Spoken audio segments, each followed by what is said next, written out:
नमस्ते। तो आज डिस्कस करेंगे कि हम 5 स्टॉक पोर्टफोलियो किस तरह से बना सकते हैं। डिस्क्लेमर, ये हर कोई नहीं बना सकता क्योंकि ये बहुत ही एग्रेसिव होता है और इसमें 50-60% कैपिटल वाइप आउट होने के चांस होते हैं। तो हर कोई इसको ट्राई ना करे, हर एक के लिए नहीं है। जिसमें रिस्क टेकिंग एबिलिटी है, जनरली होता क्या है, मिडिल क्लास फैमिली में 2 3 4 5 लाख रुपए से हम लोग स्टार्ट करते हैं। टिपिकली वो भी नहीं होता कईयों के पास। तो वहां से जब हम स्टार्ट करते हैं तो अगर हम उसको इंडेक्स में डाल देंगे या फिर लार्ज कैप में स्टक कर देंगे या फिर 20-25 शेयर का पोर्टफोलियो बनाएंगे तो उसमें रिटर्न नहीं बनता है। अल्टीमेटली 10-12% का रिटर्न बनता है। तो वो बनाना बेनिफिशियल नहीं रहा था पास्ट में मेरे लिए। तो मैंने उसको चेंज करके एग्रेसिव पोर्टफोलियो पे लाया और मैं 5 स्टॉक पोर्टफोलियो बना के अब उसे मैनेज करता हूँ जिससे मेरे रिटर्न्स मैक्सिमाइज हुए। तो वो किस तरह से बनाते हैं और उसमें से एक्स्ट्रा ऑर्डिनरी रिटर्न कैसे बने ताकि हमारा 2-4-5 लाख रुपए जो हम टिपिकली लेके आते हैं इधर उधर से अरेंज करके कि भाई यहाँ से 1 लाख आ गया, कुछ सेविंग्स थी या फिर कुछ ना कुछ हमने एक्स्ट्रा सामान बेच दिया घर का, या फिर जॉब से हम कुछ ना कुछ 10-5 हज़ार कर करके हम सेव करते हैं। तो ऐसा करके अगर हम कुछ एक कॉर्पस इकट्ठा करके लाते हैं, उसको किस तरह से हम 5 स्टॉक पोर्टफोलियो में डिप्लॉय कर सकते हैं उस कैपिटल को, जिससे हमें एक्स्ट्रा ऑर्डिनरी रिटर्न बन पाएगी। भाई 30-35-40% से जब हम ग्रो कर पाएंगे उसके बाद ही हम साल 2 साल में अपना बेस कैपिटल लाएंगे। मतलब बेस कैपिटल से मेरा मतलब है भाई 30-40-50 लाख रुपए जब तक आपके पास बेस कैपिटल नहीं होगा, जब तक आप कुछ बड़ा पैसा यहाँ से बना नहीं सकते। मतलब ये जो इन्वेस्टमेंट की इनकम है इस पर रिलाई नहीं कर सकते। आपको करियर के लिए कुछ और करना होगा तो उसको पॉसिबल करने के लिए हम 5 स्टॉक पोर्टफोलियो बनाते हैं, जिसमें क्या होता है, हम बेसिकली स्मॉल कैप्स को रखते हैं और मिड कैप को रखते हैं। ज्यादा से ज्यादा स्मॉल कैप को रखने की कोशिश करते हैं और मिड कैप 1-2 इसलिए रखते हैं क्योंकि अगर इन केस अगर स्मॉल कैप्स क्रैश करते हैं एक साथ 2-3, तो उसमें जो हमारे मिड कैप्स में पैसा इन्वेस्ट है वो हमें बचा ले। मतलब वो थोड़ा सा सेफ्टी फैक्टर होता है कि अगर ये हमने जो सोचा उस तरह से हमारे स्टॉक्स परफॉर्म नहीं किए तो उस केस में मिड कैप जो होता है वो इतना ज्यादा क्रैश नहीं करता है as compare to small cap.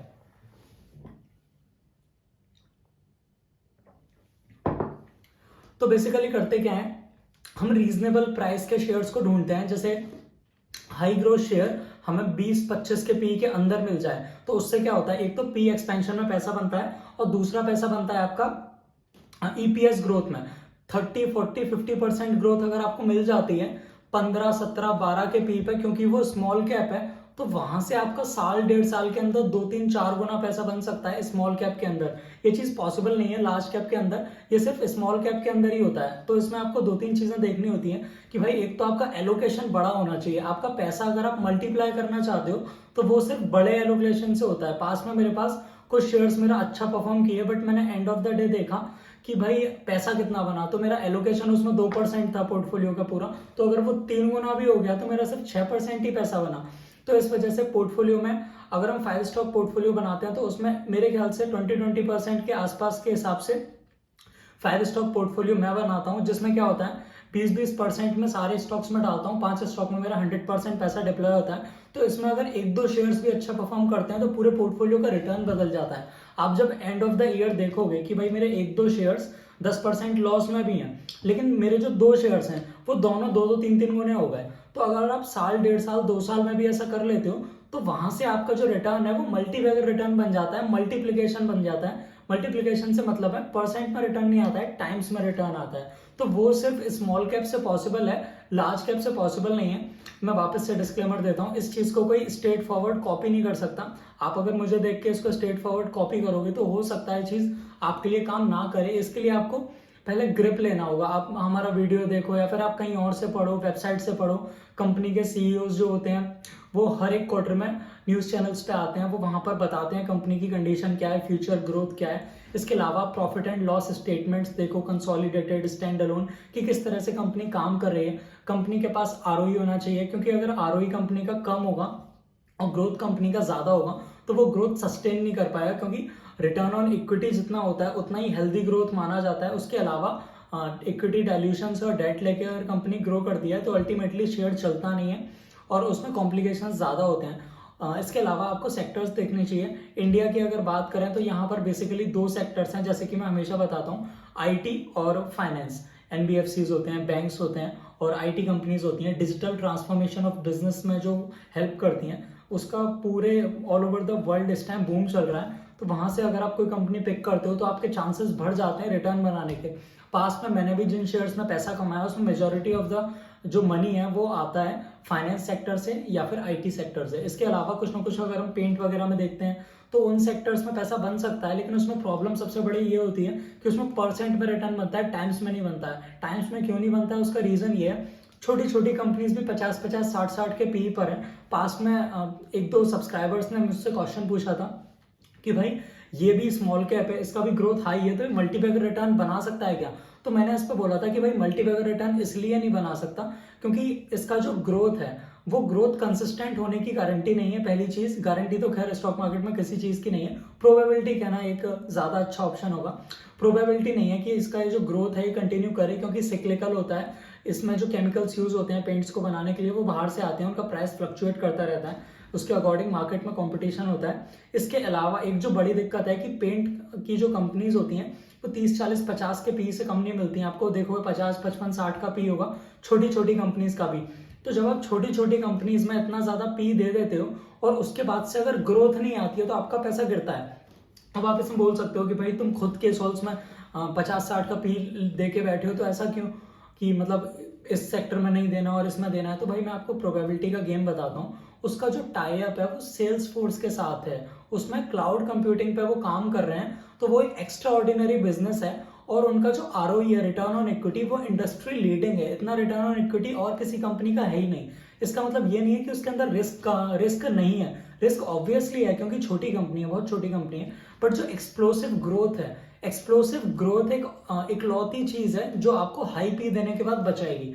अब उसमें मेरे को आरओई ज्यादा देखा और एक्सप्लोसिव ग्रोथ देखा, और जो उसके प्रमोटर्स हैं उनके पास मेजॉरिटी ऑफ द कंपनी की जो होल्डिंग है, अगर हम दोनों प्रमोटर्स को मिला दें तो लगभग 50-60% के आसपास खाली प्रमोटर्स के पास ही है। तो इस टाइम पे क्या होता है, आदमी घपला करने से डरता है और उससे दूर रहता है, क्योंकि अल्टीमेटली कंपनी का जो पूरा बैलेंस निकल के आएगा कि भाई क्या मार्केट कैप बन रहा है, क्या पी वैल्यूएशन मिल रहा है, उसमें मेजॉरिटी ऑफ द पैसा उन्हीं की जेब में आने वाला है। तो कोई अपनी जेब में हाथ डाल के चोरी नहीं करेगा।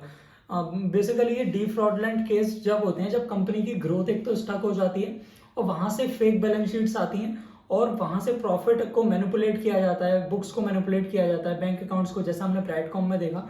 तो वो सब चीजें जब होती हैं, इस टाइम नहीं होती हैं। तो इस वजह से एक्सप्लोसिव ग्रोथ वाली जो कंपनीज हैं उसको पकड़ के अगर हम अपना ये जो 5 स्टॉक पोर्टफोलियो है इसको बनाते हैं तो चांसेस ये होते हैं कि भाई एक आध कंपनी तो कंसोलिडेट करती है, उसका ग्रोथ अगर कम होगा तो ऑब्वियस सी बात है उसका जो पी है वो कॉन्ट्रैक्ट कर जाएगा एक्सपेंड करने की बजाय। बट अगर आपने किसी हद से किसी मतलब तरीके से अगर रीजनेबल पे ले लिया, 12 15 17 पे ले लिया, जैसे पास में हमें एक कंपनी पकड़ में आई थी, तो वहां से अगर आप बना पाए तो वहां से पी आपका डबल हो जाता है। हाँ, पी आपका डबल हो जाता है और उसके बाद से जो ईपीएस ग्रोथ है, एक्सप्लोसिव ईपीएस ग्रोथ, वहां से आपके मल्टीबैगर रिटर्न बनते हैं। बट अगर पी ऑलरेडी 70 80 90 का बना हुआ है तो वहां से पैसा बनाना मुश्किल हो जाता है, क्योंकि वो सारी की सारी जो डिपेंडेंसी है वो आ जाती है आपके ग्रोथ के ऊपर। अगर ग्रोथ थोड़ा सा भी स्लो हुआ तो मार पड़ना शुरू हो जाती है। बट अगर ग्रोथ जैसा एक्सपेक्टेड था वैसा आया तो 70 से 140 का पी नहीं होता है। तो इस वजह से मैं हाई पी कंपनी से थोड़ा सा बचता हूँ और कोशिश करता हूँ कि भाई थोड़ा सा रीजनेबल मिल जाए। और अगर मैं हाई पी दे रहा हूँ तो कुछ एक्स्ट्रा ऑर्डिनरी, कुछ एज होना चाहिए कंपनी के पास, या तो आरओई थोड़ा एक्स्ट्रा ऑर्डिनरी हो, कंपनी के पास कैश हो और उसका कुछ बिजनेस मॉडल बाकी लोगों से डोमिनेट करे, या तो वो ग्रोथ में डोमिनेट करे या तो प्रॉफिट में, मार्जिन्स में डोमिनेट करे। कोई ना कोई एक ऐसा एज हो जिसकी वजह से वो चीज कंटिन्यू कर पाए, तो उस चीज पर ध्यान देना चाहिए। इसके अलावा पास में एक सब्सक्राइबर ने मुझसे परसिस्टेंट के बारे में क्वेश्चन पूछा था, तो मैंने उसके बारे में उस टाइम बेसिक सा जो भी मेरे को पता था वो दे दिया आंसर। बट अब मैं थोड़ी बहुत रिसर्च कर रहा था तो मुझे एक नई चीज़ पता लगी कि इसके जो सीईओ हैं इन्होंने 16 इयर्स HCL टेक्नोलॉजी में काम किया है, तो वहाँ से एक्सपीरियंस बहुत अच्छा बोलता है, जिसको हम बात कर सकते हैं कि पास में उसका जो 4-5 साल का ग्रोथ है उन्हें पता है कि IT कंपनीज कैसे चलती हैं। इसके अलावा वैल्यूएशन की अगर बात करें तो भाई सस्ता तो नहीं मिलता है, 40-45 के आसपास का पी था इसका, तो सस्ता नहीं मिलता है। तो यहाँ से मल्टीबैगर रिटर्न बनाना वापस से डिपेंड कर जाता है उसके ग्रोथ पर। अगर हम पास्ट की हिस्ट्री देखें कि कंपनी कैसा परफॉर्म कर रही थी, तो अच्छा परफॉर्म कर रही थी, एक्स्ट्रा ऑर्डिनरी ग्रोथ दिखा रही थी। बट एक प्रॉब्लम यहाँ पे निकल के आती है कि भाई 10-11% के मार्जिन है। आपको पता होगा शायद पास्ट में इसमें कुछ ना कुछ दिक्कत आई थी regarding remuneration of employees. Employees जो पैसा मांग रहे थे वो देने के बाद कंपनी के मार्जिन पे कुछ ना कुछ दिक्कत आई थी। तो भाई जिसके 22-24% के मार्जिन थे उनके 18-19% के मार्जिन रह गए, जिनके 20-21% के मार्जिन थे उनके 16-17% के मार्जिन रह गए। ये चीज आपने टीसीएस, इन्फोसिस जैसी बड़ी कंपनी जाइंट्स में भी देखी होगी कि हाई एट्रिशन रेट की वजह से यहाँ ये जो प्रॉब्लम थी वो दिखी। तो परसिस्टेंट सिस्टम में एक जो रिस्क फैक्टर हमें कंसीडर करना चाहिए, एक तो वो ये है कि इसका मार्जिन बहुत कम है। अगर ये दिक्कत वापस से आती है तो 10-11% मार्जिन में से अगर 3-4-5% मार्जिन साफ हो जाता है इस दिक्कत को चलते हुए, तो यहाँ से इसमें मार्जिन वाला इशू आ जाएगा। उसके बाद ये जो हाई पी पे हम परचेज करते हैं वो क्रैश कर सकता है, तो वो एक रिस्क फैक्टर रहता है। इसके अलावा कंपनी का आरओई इतना ज़्यादा नहीं है जितना ज़्यादा ग्रोथ है, तो ग्रोथ कब तक कंटिन्यू करेगा इस चीज़ की कोई गारंटी नहीं है। बट हाँ, just go with the flow वाली बात है। अगर कंटिन्यू बिजनेस एक्सपेंड कर रहा है, प्रॉफिट बढ़ता जा रहा है, तो इसमें इन्वेस्टेड रह सकते हैं। लेकिन जहां आपको पता लगे कि भाई प्रॉफिट ग्रोथ में अब थोड़ी सी मद्दा होने लगा है, मतलब रिजल्ट्स वैसे नहीं आ रहे हैं जैसे आने चाहिए, तो आपको वेट नहीं करना है कि भाई 2-3 क्वार्टर 4 क्वार्टर बाद देखेंगे। आपको 2 क्वार्टर देखना है, उसके बाद अगर हाई पी पे रिजल्ट नहीं आया तो भाई पी क्रैश करता है। ये फैक्चुअल बात है। अब तो काफी सारे लोग समझ भी चुके होंगे कि जब रिजल्ट वैसा नहीं आता है जैसा आना चाहिए और पी हाई होता है तो पी में मार पड़ती है और अल्टीमेटली आपका पैसा जो क्रैश होता है वो वहां से होता है। ये सारा जो मैं इन्फॉर्मेशन दे रहा हूँ that is for educational purpose, क्योंकि बहुत एग्रेसिवली इन्वेस्ट करने के बारे में बात किया आज। तो बाकी thank you so much for watching. Like share subscribe करते रहो, अपने दोस्त को भेजो यार। व्यूज़ काफ़ी डाउन हो गए हैं और आप लोग सब्सक्राइब नहीं करते हो। मैं देखता हूँ न्यू व्यूअर्स काफ़ी सारे आ रहे हैं लेकिन सब्सक्रिप्शन उस तरह का नहीं आ रहा है, तो थोड़ा सपोर्ट करो यार। And thank you so much for watching.